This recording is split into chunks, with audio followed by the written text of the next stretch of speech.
नमस्कार दोस्तों, मेरा नाम दीपक है। स्वागत है आपका मेरे चैनल मार्केट भक्त में। इस वीडियो में हम बात करने वाले हैं शुगर सेक्टर की एक शानदार कंपनी के बारे में, एंड वो है द्वारिका शुगर इंडस्ट्री के बारे में। ठीक है, देखो फिलहाल इसमें 8% का जंप आया हुआ है। तो देखो कंपनी में कुछ चीज़ें चल रही है, उसके बारे में बात करेंगे और उसके चार्ट को भी एनालाइज करेंगे।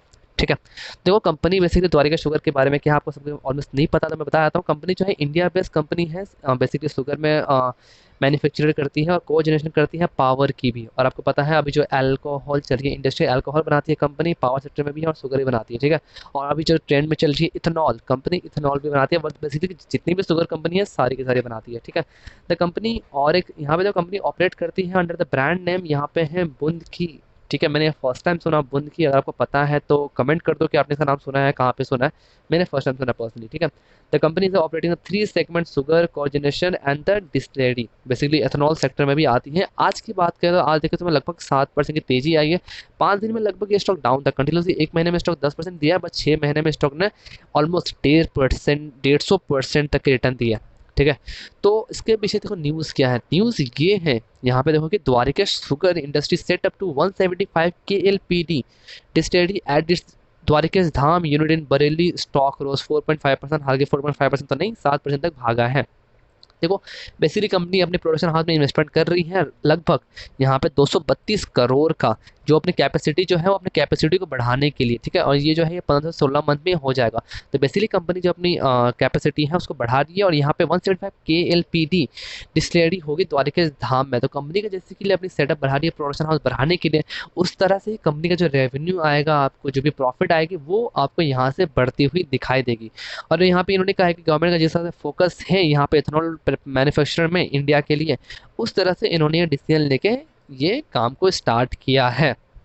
ठीक है, अब चलते हैं इसके हम लोग चार्ट पे। देखो चार्ट पे क्या आ रहा है यहाँ पे। देखो कंपनी का रेजिस्टेंस तो मैंने बताया था, लगभग 106 रुपये का रेजिस्टेंस इसका लंबा ऑल टाइम रेजिस्टेंस है। उसके बाद स्टॉक कंटिन्यूसली, ये स्टॉक कंटिन्यूसली गिरा। अब देखो यहाँ पे एक ही मंथ में 2016 में। ठीक है, if I am not wrong, मैं आपको वीक में करके दिखाता हूँ।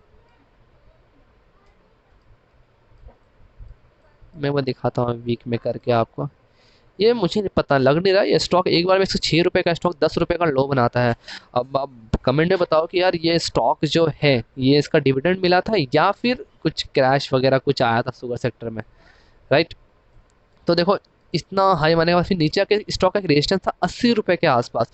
स्टॉक फिर ऊपर गया नीचे आया। ठीक है, एक मतलब रेजिस्टेंस को पार नहीं कर पा रहा था। बट उसके बाद यहाँ पे एक इसने हाई बनाया था 42 का, और उसके बाद मार्च 2020 में कोविड के टाइम पे इसने 13 रुपये 35 पैसे का इसने लो बना दिया। एंड वहाँ से देखो स्टॉक ने एक अच्छा सा मूव दिया और जून में इसने 82 का हाई मारा। बट वहाँ से स्टॉक थोड़ा सा करेक्ट हुआ एंड इस मंथ अभी तक की बात करूँ तो इसने 71 तक का लो बना दिया। ठीक है, तो देखो ये जो लेवल है 80 रुपीज़ का, वो इसके लिए कभी स्ट्रॉन्ग रेजिस्टेंस लग रहा है यहाँ पे, तभी स्टॉक वहाँ पे आके थोड़ा सा नीचे गिरा था। अदरवाइज एक अच्छा था वॉल्यूम था तो ये ब्रेक करता। एक बार हम लोग चेक करते हैं वीकली चार्ट पे। देखो वीकली चार्ट पे स्टॉक जो है यहाँ पे, हाँ, ये जो रेजिस्टेंस था 42 को, इसको तो इसने आराम से ब्रेक, अच्छे से ब्रेक कर लिया, ऊपर भी गया। ऊपर में फिर यहाँ पे देखो यहाँ पे थोड़ा सा स्ट्रगल कर रहा है। जो 75 से लेके 80 वाला जो जोन है स्टॉक के लिए, एक छोटा सा रेस्ट यहाँ पे मुझे स्ट्रगल जोन दिख रहा है। एक बार हम लोग देखते हैं डेली चार्ट पे। तो देखो डेली चार्ट पे स्टॉक देखो ऊपर गया, फिर वहाँ पे थोड़ा सा वहाँ पे प्रेशर आया, फिर स्टॉक नीचे आके यहाँ पे लो बना दिया 71 रुपीज़ का। तो बेसिकली वो जो लेवल है वो स्टॉक के लिए अभी एक छोटा सा रेजिस्टेंस हो रहा है। बट आज एक जो तेजी थी और वॉल्यूम भी आप देखो नीचे में, वॉल्यूम भी काफ़ी अच्छा खासा, तो हो सकता है कि स्टॉक यहाँ से एक अच्छा खासा ब्रेक करके ऊपर की तरफ यानी कि 100 रुपये की तरफ जाने को रेडी है। तो देखो अगर आपकी पोजीशन में बनी हुई है तो मैंने पहले कहा था प्रॉफिट बुक करने को, अच्छी बात है। फिलहाल अगर आपकी फ्रेश पोजीशन बनी हुई है तो इसको आप आराम से होल्ड कर सकते हो। ठीक है, अभी अगर ये स्टॉक 80 रुपीज़ को जैसे अच्छे से अगर ब्रेक कर लेता है तो ये आपको स्टॉक सीधा आपको 100 रुपये के पार दिखाई देगा। अगर 80 रुपीज़ को आराम से अगर एक किसी भी डेली चार्ट पे, वीकली चार्ट में एक सस्टेन कर लेता है 80 से 85 के बीच, तो ये स्टॉक आपको बहुत जल्दी 100 रुपये का पार दिखाई देगा। ठीक है, बट अगर नहीं दिखाया तो हो सकता है स्टॉक आपको 70 रुपये के आसपास सपोर्ट लेता हुआ दिखाई दे। ठीक है, तो वो फ्रेश पोजीशन के लिए आप थोड़ा सा वेट कर सकते हो। जब स्टॉक आपको 80 से 85 के बीच में थोड़ा सा अगर एक डेली एक स्ट्रॉन्ग डेली चार्ट की भी क्लोजिंग होती है तब वो अच्छी बात रहेगी। अदरवाइज अगर आप थोड़े से रिस्की ट्रेडर हो तो यार देखो थोड़ा सा नीचे का यानी कि 66 रुपीज़ का आप चाहो तो स्टॉप लॉस लेके इसको बाय कर सकते हो, या फिर जो यहाँ पे 71.4 का लो बना, यानी कि लगभग आप 70 रुपीज़ का स्टॉप लॉस के साथ भी इसको करंट प्राइस पे आप बाई कर सकते हो।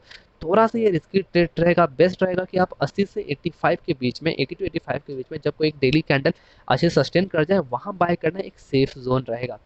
ठीक है, देखो मूविंग एवरेज की बात करें तो स्टॉक ने देखो 20 दिन के मूविंग एवरेज के पास यहाँ पे देखो सपोर्ट लिया है, ऊपर की तरफ भागा तो यहाँ भी सपोर्ट लिया था, अब देखो यहाँ भी सपोर्ट भाग के इसने आज एक जंप दिया है। ठीक है, तो हो सकता है कि जो 20 दिन की मूविंग एवरेज है 73, यहाँ से स्टॉक दोबारा से आके फिर मूव करती है, इससे स्ट्रॉन्ग सपोर्ट है, बट थोड़ा सा सेफ प्ले करने के लिए 70 रुपये का स्टॉप लॉस के साथ इसको आप बाय कर सकते हो। ठीक है, अब थोड़ा चेक करते हैं इसका पास रिटर्न की भी, देखो 5 रुपये का रिटर्न दिया है, और आज की बात करें तो आज लगभग 7.39% ये स्टॉक ऊपर है। एक वीक में बात करूं तो एक वीक में ये स्टॉक लगभग 1.72% ऊपर है। एक महीने की बात करूं तो एक महीने में स्टॉक 16% तक के रिटर्न दिए, और ईयर टिल डेट की बात करूं 2021 में स्टॉक ने 158% की रिटर्न दिए, और 1 ईयर की बात करूं तो 1 ईयर में 226% के, 3 साल की बात करूं 3 साल में 370% के, 10 साल की बात करूं तो 10 साल में स्टॉक ने जो रिटर्न दिए हैं वो लगभग 1056% के रिटर्न दिया है, तो ये बैड नहीं है। ठीक है, देखो कंपनी की स्मॉल कैप स्टॉक है, जो 1462 करोड़ का मार्केट कैप है इसकी। ठीक है, इसका थोड़ा रिजल्ट देखोगे तो रिजल्ट भी अच्छे आए हैं। नेट सेल्स की बात हो, नेट सेल्स में 57% की बढ़त आई है। Operating profit excel other income में 256% का जंप आया है। ठीक है, नेट प्रॉफिट के बाद नेट प्रॉफिट 575% तक जंप हुआ, जहाँ पे दिसंबर 2020 में 7.47 करोड़ थी, वो मार्च 2021 में 48.23 करोड़ हो गई। लगभग 500% का जंप नेट प्रॉफिट में भाई। इससे पता चलता है कि शुगर सेक्टर का रिजल्ट क्या हो रहा है आगे दिन। ऑपरेटिंग प्रॉफिट मार्जिन की बात करें तो वो भी ऑलमोस्ट 7% से बढ़ा है, रिजल्ट बहुत ही तगड़े दिख रहे हैं इसके। ठीक है, प्रोमोटर के पास देखो 42% की स्टेक है, एफ के पास 0.38% की स्टेक है, म्यूचुअल फंड के पास 3.91% की स्टेक है, नॉन इंस्टीट्यूशन इन्वेस्टर के पास 53.50% की स्टेक है। देखो मेजोरिटी शेयर होल्डर जो है वो नॉन इंस्टीट्यूशन के पास में है, गिरवी रखे कोई शेयर केवल इसमें है नहीं। म्यूचुअल फंड की एक स्कीम के पास 3.91% की स्टेक है, और एफ की बात करें तो 4 एफ के पास 0.38% की स्टेक है। Promoter with the highest holding की बात करें तो गौतम आर मोहरनका के पास है 15.17% की। हाईएस्ट पब्लिक शेयर होल्डर की बात करें तो अनिल कुमार गोयल के पास है 4.36% की, और इंडिविजुअल इन्वेस्टिंग होल्डिंग की बात करें तो वो 42.6% की है। रिजल्ट के अकॉर्डिंग कंपनी का के स्मॉल कैप है, इसको small cap, mid cap, large cap बन सकता है। लार्ज कैप तो नहीं, हाँ मिड कैप तक मैं मान सकता हूँ कि मिड कैप तक यहाँ से बन सकता है। ठीक है, तो स्टूडेंट मैंने आपको बता दिया, उस अकॉर्डिंग इसको आप आराम से प्ले कर सकते हो। ठीक है, तो वीडियो चले तो वीडियो को आप लाइक करें, चैनल पर सब्सक्राइब करें, ऐसे रेगुलर वीडियोस करें। मिलते हैं दूसरे वीडियो में, तब तक के लिए धन्यवाद।